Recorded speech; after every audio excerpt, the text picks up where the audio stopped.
We take it for granted that clothing is flexible and machines work in room temperature because implicitly or explicitly they're designed for that. You go into the depths of space. If you're facing the sun, it could be hundreds of degrees Fahrenheit. If you're facing away from the sun, it could be hundreds of degrees below zero. Down here on Earth, you take so much for granted. You know, we're out here, sunshine, the fresh air all around you.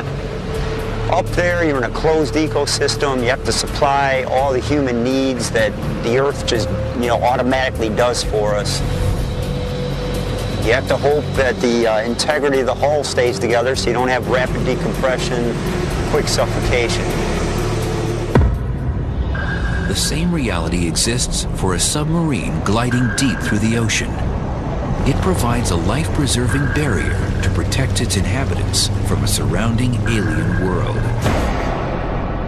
If there's damage to the spaceship, air leaks out, you die.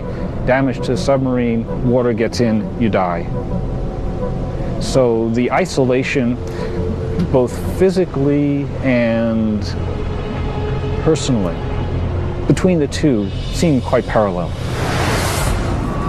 The potential for a catastrophic mishap lurks. When you're out in the middle of the ocean, you have only yourself and your colleagues to rely on. And the same thing applies in space. Things have to hold up. You can't come back, you can't run to the hardware store, you can't fix the thing with some part that you didn't bring along, and you're stuck with human ingenuity, the tools you brought with you. And out there in space, you truly are just removed from mankind. It is isolation like I've never felt before. Liftoff. We have liftoff. Often, our efforts to explore space have been analogized to the great explorers of the 15th and 16th century. The first to cross the oceans, going to unknown territory, having to bring all their supplies with them, not knowing if they'll ever return. And I think there's a lot to say about that analogy, but there's a point where it breaks down badly. When Cortez landed in South America, when Columbus hit the Caribbean, there was still air there for him to breathe. Right? There were fruit on the trees. Suppose the Apollo 11 astronauts, Neil Armstrong and Buzz Aldrin, landed on the moon and, the engine broke. Okay, Houston, we've had a problem here. What do? Nothing. You just die. There's not sort of an engine tree that they can pluck parts from to repair their ship. So the hazards are vastly greater to human health in space exploration than traveling anywhere on Earth's surface. There won't be any service stations in case you break down, run out of gas, or need something to drink. One of the challenges of space exploration is either carrying along with you all the supplies you need, water, food, oxygen, or finding some way to manufacture that en route or at your destination. We're not there yet. We don't know how to do that yet. And so one hazard is if something goes wrong and you run out of food and water and shelter, that's bad. You'll die. Every sip, every drop of water is precious. On a space voyage, there will be no such thing as a shower. The only option will likely be a wet cloth. This is quite a change from the 130 gallons of water each American consumes in just one day. The cuisine on board would take some getting used to as well. For a few days, you can take fresh fruits and fresh vegetables, carrots and apples and things like that. For the longer missions, though, you have to have storable foods that can, stay for long periods of time without spoiling and going bad.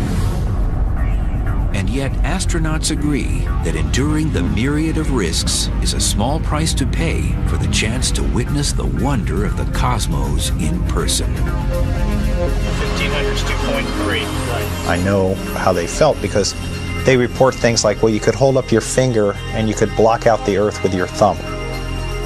And it kind of gave them an entire new perspective of how amazing this little blue marble the Earth is, and how precious it is in this vast solar system.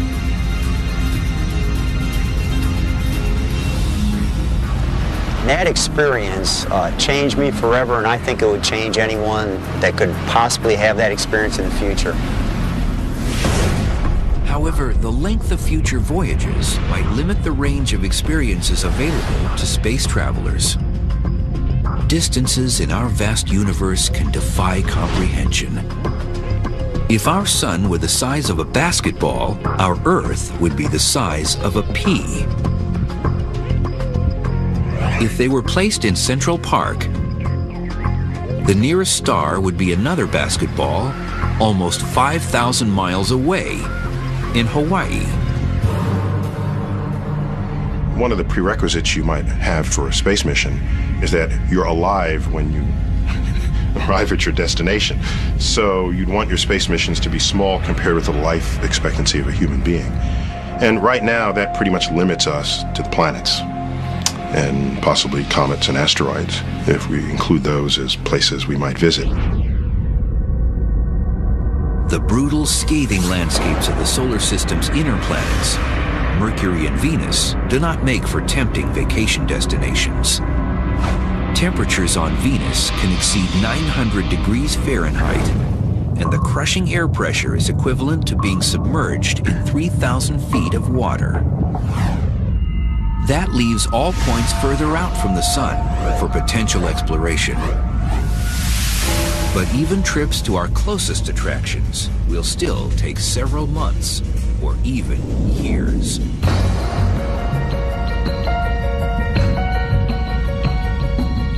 About 139 million miles separate the orbits of Earth and Mars. But since each body circles the sun at different speeds, the distances with respect to each other change continuously. The problem with going to Mars is that Mars and the Earth only line up about once every 2 years. With current chemically propelled rocket technology, a flight leaving from Earth for the Red Planet in 2018, when the two bodies are on the same side of the sun, could take 104 days, less than 4 months. After a 40-day stay, the return trip would require a little more than 6 months. That's an entire year to make one round trip. But a voyage departing in 2031, when the Earth and Mars are on the opposite sides of the sun, would demand about 20 months, nearly 2 years of travel time. That's 1 to 2 years away from any lifeline.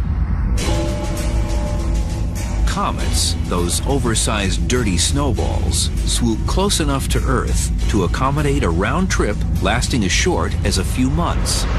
Find some comet that's on its way into the sun and ride it. And watch the coma grow and the tail form. And watch the sun first slowly, but then rapidly get larger and larger and larger. And you swing around the backside and come out. It's got to be the most fun tour of the solar system you can come up with. It'd be dangerous because particles of the comet would fly up and hit you in the face and things. So apart from all that which would kill you, it would be a fun trip. Just beyond the orbit of Mars, asteroids fly within range of a few years round trip from Earth. Future travel agencies might arrange cosmic versions of extreme vacations by exploiting the unique environments of these miniature planets.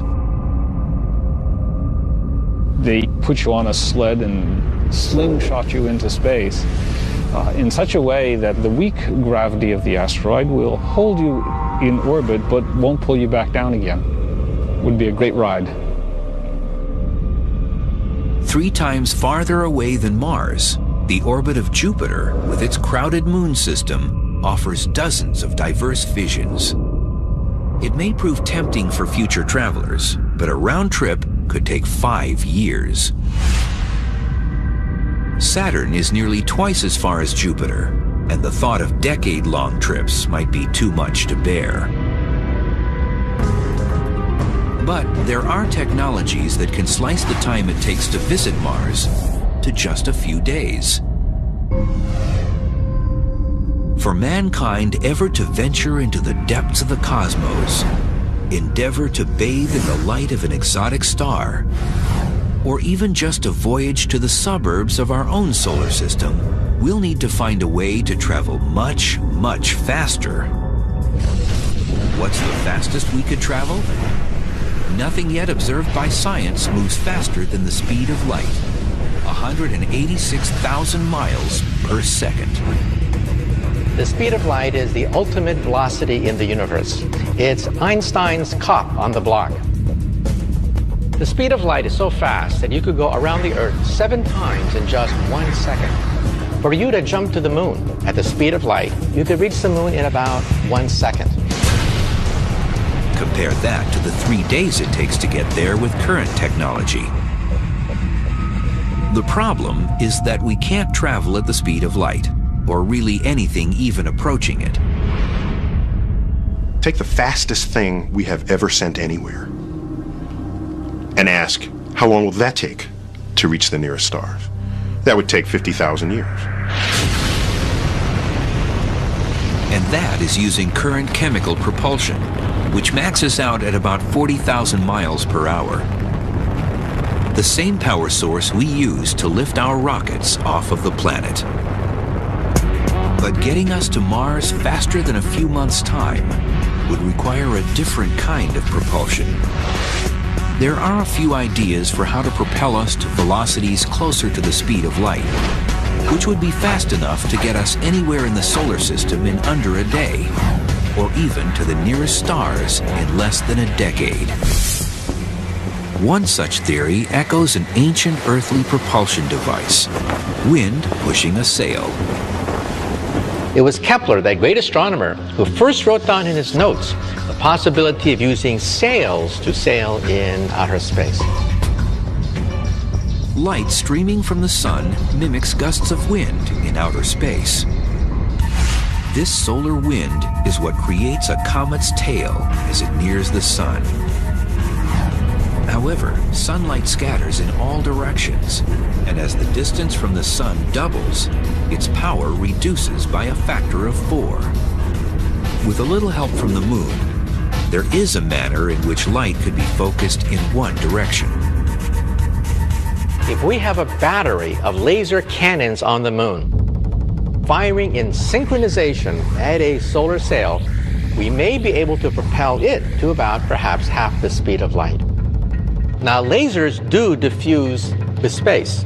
For example, if I have a laser on the Earth and I shine it to the moon, it does not create a spot on the moon. The spot is about 5 miles across on the moon. These sails, however, would be huge. Now we're talking about astronauts, perhaps spending months in outer space, designing a sail hundreds, maybe even thousands of miles across, sufficiently light and durable in order to capture light from a battery of laser beams on the moon. But solar sailing limits space vessels to destinations within our solar system. One alternative gets around this problem by tapping into hydrogen, the most abundant element in the universe, as a propulsion source. My favorite design to take us to the stars is the ramjet fusion engine. The ramjet engine has a gigantic scoop in the forward direction that gobbles up hydrogen gas as it moves in deep space. It collects the hydrogen gas and then fuses it, just like the sun, and shoots out a huge stream of ions out the other end. And on paper, it looks fantastic. On paper, it looks as if a ramjet fusion engine could go on forever, simply using up the hydrogen that is found naturally in outer space. Unfortunately, scientists have not yet been able to achieve a hydrogen fusion reaction capable of propulsion in tests.